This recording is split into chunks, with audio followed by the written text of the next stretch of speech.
Meow, meow. Uh, my head hurts.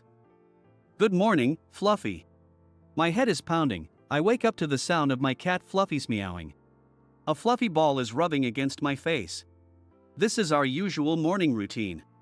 I'm so hungover today. My body feels heavy. I check the time and day on my phone by my pillow while petting Fluffy. Sunday. Oh, right, I had a drinking party last night. Still groggy and with a splitting headache, my brain isn't functioning well. Yesterday, we had a celebration because a big project was completed, and our manager, John, organized a drinking party. I feel like I was made to drink a lot. I vaguely recall last night while slowly getting up and scratching my body. Oh, I'm in a t-shirt and shorts. Even drunk, I managed to change. While spacing out with incomplete memories, Fluffy starts meowing more insistently for breakfast. Sorry. Let's get you some food. As I blankly watch Fluffy eating, the only clear thought in my mind is that I drank too much. I smell bad. So I changed, but didn't shower? When was the last time I drank this much? I remember having a few beers and some shots of vodka after the initial toast. I can't remember anything. Well, I should take a shower. Just as I'm heading to the bathroom, my phone rings. It's a call from my colleague, Tim. Are you okay after last night? Tim called to check on me. Actually, I don't remember much after a certain point. I tell him honestly that I have no memory of the later part of the night. I figured. I thought that might be the case. Tim chuckles and starts telling me what happened. John was buying drinks, saying it was all on him, and insisting that no glass should be empty. In the midst of this, a senior colleague, a former athlete, got drunk first and started a game where the loser had to drink vodka. Several people lost, and I was one of them. Even though it was a small glass, the vodka had a high alcohol content. I apparently knocked a shot down, pretending to be fine. When Tim, who was sitting next to me, asked if I was okay, I repeatedly and cheerfully said, I'm fine. When you say that, it usually means you're not fine at all. I swapped your mixed drinks for water, but somehow, you always got caught during those times and kept drinking anyway. Tim, sounding astounded, was still concerned about me despite my attempts to seem okay. So you don't remember going home with Emily? No way. I went home with Emily?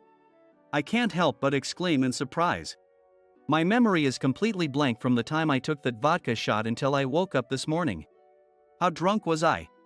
According to Tim, I volunteered to walk Emily home, saying, "You're pretty, and it's not safe for you to walk alone." Besides, we both take the same route to go home. Even though I have no memory, what was I thinking? You should contact Emily and make sure you didn't cause any trouble. I am grateful for Tim's concern. I can't believe I went home with my supervisor, Emily. Worried about what I might have done, I decide to contact her. I try to draft a text but keep deleting and rewriting, unsure of what to say. Thank you for last night. Did you get home safely? I ended up sending a general message, but considering I have no memory, asking if she got home safely felt hypocritical. Worried that I might have done something wrong, I nervously waited for Emily's reply. Thanks for checking. I took a taxi home safely. Reading her response, I felt relieved. Since she mentioned taking a taxi, she must have gotten home alone. Just as I was thinking that, another message from Emily came through. Thanks for last night. I got so obsessed, and it got late. Thanks for inviting me into your apartment. You were really sweet. What? She was in my apartment? It got late. Obsessed. Sweet? I read Emily's email over and over again, unable to comprehend it. The more I pieced the words together, the more my mind drifted to inappropriate thoughts. No, that's impossible. Shaking my head to clear my thoughts, I couldn't deny the possibility entirely. Did I really? Oh no. I started to panic, unable to dismiss the idea. Emily is 10 years older than me. She's a top-notch career woman. Fair-skinned with big eyes and a sharp nose, I've often admired her profile. She's somewhat my type. But at work, she's also strict. I frequently get scolded for my mistakes. She's beautiful, but when she gets angry, she's truly scary. Her intense gaze makes me shiver every time she scolds me. But I know her anger is because I'm still inexperienced. I need to get my act together. I can't afford to be thinking about love or anything like that. Despite these thoughts, what on earth did I do last night? Time just passed by as I was wondering to reply.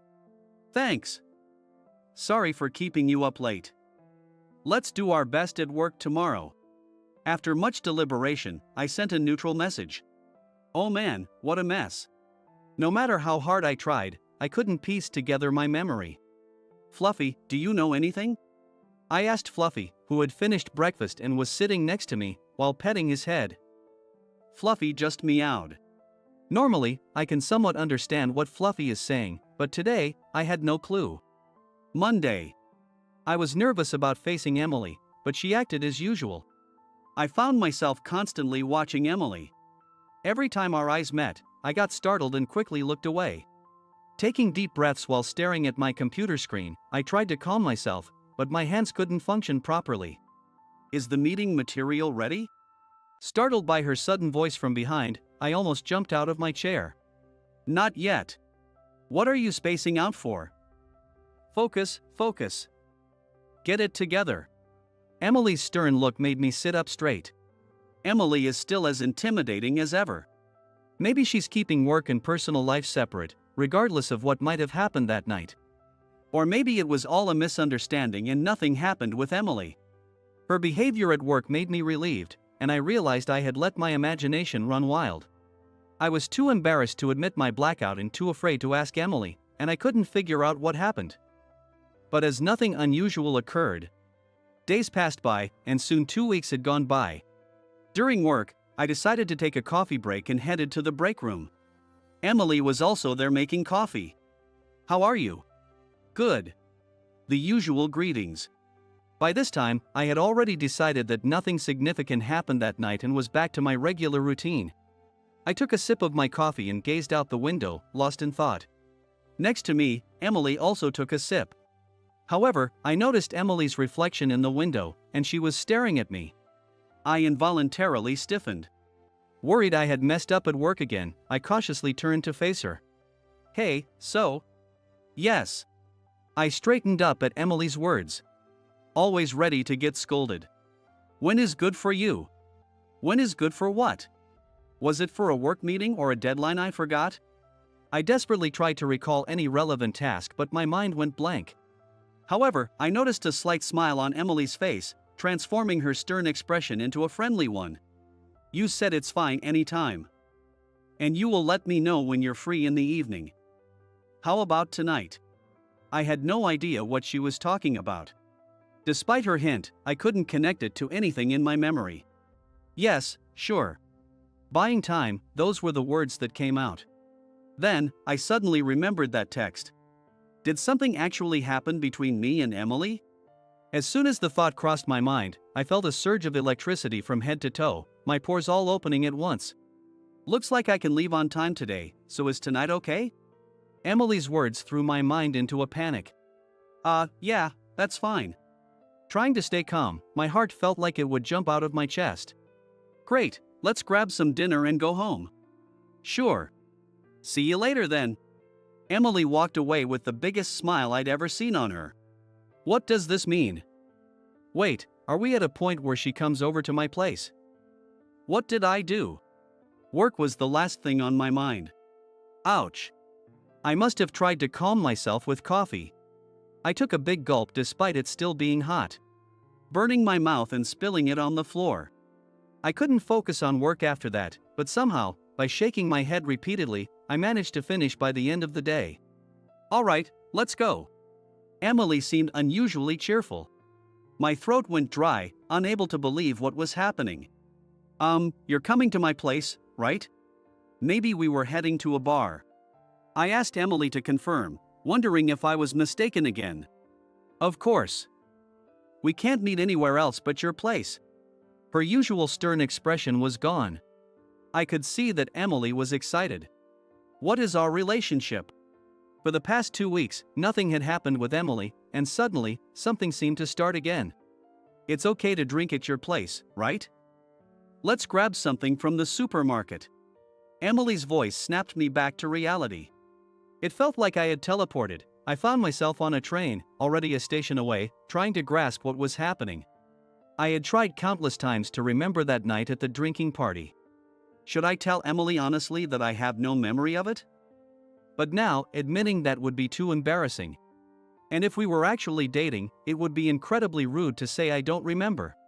Sweat started to bead on my forehead from the stress. But she did say we could only meet at my place. Given that she acted normally at work, could it mean we're secretly dating? I was so confused that I didn't even know if we were heading straight home. I can't wait to get to your home. I want a hug tonight. I heard Emily mumbling to herself, bringing me back to the present. A hug? Does that mean we really are dating? It's surprising that Emily likes me, but I need to make up my mind. Who cares if it started with a blackout? A relationship can start here. I had my answer. I should be brave about this. Do you want a hug? Right here? Checking that no one else was around, I opened my arms toward Emily. She stopped, looked at me for a moment, then burst out laughing. Was she just embarrassed? I guess it's awkward for adults to hug outside. You're right. Let's save the hug for when we get home. I was embarrassed too. Emily laughed as well. Are you jealous? Jealous? Of what? Fluffy may be a boy cat, but he's like a lover to you, right? Fluffy? He's so affectionate and cute. Even though we just met recently, he sat on my lap, and he was adorable. You said I could come over any time. But you never invited me again. I got tired of waiting. Oh, can we buy some treats for Fluffy? He'll be happy, right? Emily, who looked excited, entered the supermarket. Wait, was this all a misunderstanding? The realization hit me like a cold wave. I felt embarrassed and disappointed. I tried to remain composed but was clearly rattled. I ended up with a shopping basket full of grilled beef, rice balls, and sandwiches. Emily said, "Are you really going to eat all those carbs?" I made an excuse that they were for breakfast, feeling utterly confused. I arrived home feeling deflated. Fluffy greeted me with his tail straight up, rubbing against my legs and then Emily's. Emily was smitten with Fluffy. While I prepared Fluffy's food, Emily followed him around, cooing over how cute he was as he ate. Where was the usual stern Emily? You really like cats, huh? I told you before, I've had cats since I was a kid. Oh, did you? I almost let something slip. But this could be an opportunity. To find out more about last time, I asked her about the cats she had and how many there were. For a cat lover, talking about their pets is always enjoyable. The strategy worked, and Emily happily talked, saying, as I mentioned before. It turns out that Emily's family currently has 2 cats. Her family loves cats and has always had lots of cats since she was a child. When Emily started living alone, she considered finding a pet-friendly apartment but decided against it, thinking she couldn't properly care for a pet with her busy work schedule. She visits her family occasionally to see the cats, but it's rare due to the distance. During that time, she found out that I had a cat. That night at the drinking party, when my colleagues invited me to an after-party, I said, "I need to go home early because my cat is waiting for me." When I learned that we take the same route to go home, I told her, "It's not safe to go alone, so I'll walk you home." On the way home, we talked about cats, and I told her cute stories and showed her pictures of Fluffy. Emily's eyes lit up. And I ended up inviting her over by saying, "Do you want to come to my place?" Despite not remembering any of this, I laughed but felt relieved to finally understand the situation. Thanks for letting me see Fluffy again today. Emily was happy while playing with Fluffy. Fluffy, being friendly, loves being petted and would sit on anyone's lap. He would bring his toys to me or Emily, dropping them in front of us to play. If we threw a small stuffed toy, he would chase after it, and he loved playing with a feather toy. Fluffy is truly adorable. Emily was smiling and laughing while playing with him. You laugh a lot, Emily. The words slipped out. What do you mean by that? Are you saying I'm usually scary? Well, I guess I am. I know I can be intimidating. Yeah, I'm always nervous about getting scolded by you. Emily laughed out loud at my honesty. But seeing Emily like this, I found her incredibly cute. You're really cute when you laugh like this. Before I realized it, I had said it out loud. Emily looked away, blushing slightly. Cute, huh? What do you think, Fluffy? Emily petted Fluffy, talking to him. Fluffy meowed happily, rubbing against her and then coming to me, rubbing against me too. Our eyes met as we watched Fluffy. What? I just like seeing you like this. You're cute. Stop teasing me. I'm your boss, you know. Does being 10 years younger make it a problem? Oh no. Emily, wake up. We're going to be late. What? Oh no, I overslept. Emily jumped out of bed in a panic, and Fluffy watched from the bedside. Whose fault was this? I shouldn't blame Fluffy. Early morning, 4 a.m. Fluffy woke me up for food, and after feeding him, I went back to sleep, ended up oversleeping. Though we had set alarms, both Emily and I had turned them off without realizing it. That night, after I confessed my feelings to Emily, she asked for time to think. My initial excitement was due to a misunderstanding, but seeing Emily play with Fluffy made me realize I had liked her for a long time. Although she's still my boss, I thought we could always laugh together as long as I was with her. I honestly expressed my feelings, but Emily seemed concerned about our age difference and felt bad for not being able to commit. While waiting for Emily's response, my feelings never wavered. Despite feeling unsure, I invited Emily over again to see Fluffy, and this time, I confessed my feelings sincerely. I wanted to be with her no matter what. Please go out with me. But it seemed I wasn't the only one who wanted to be together. Meow. Fluffy, sitting beside me, meowed after my confession, looking at Emily. Fluffy, is it okay if I become Mike's girlfriend? Emily asked Fluffy, who meowed again and rubbed against her. Thank you. She said, whether to me or to Fluffy, I couldn't tell, but with Fluffy's encouragement, our relationship began smoothly. Our dates often involved staying in because Emily loved seeing Fluffy. Emily would often say, I don't want to be away from Fluffy and I wish I could take him home with me. Fluffy, would you like to be my cat? One day, Emily said this. Why don't you just become my wife?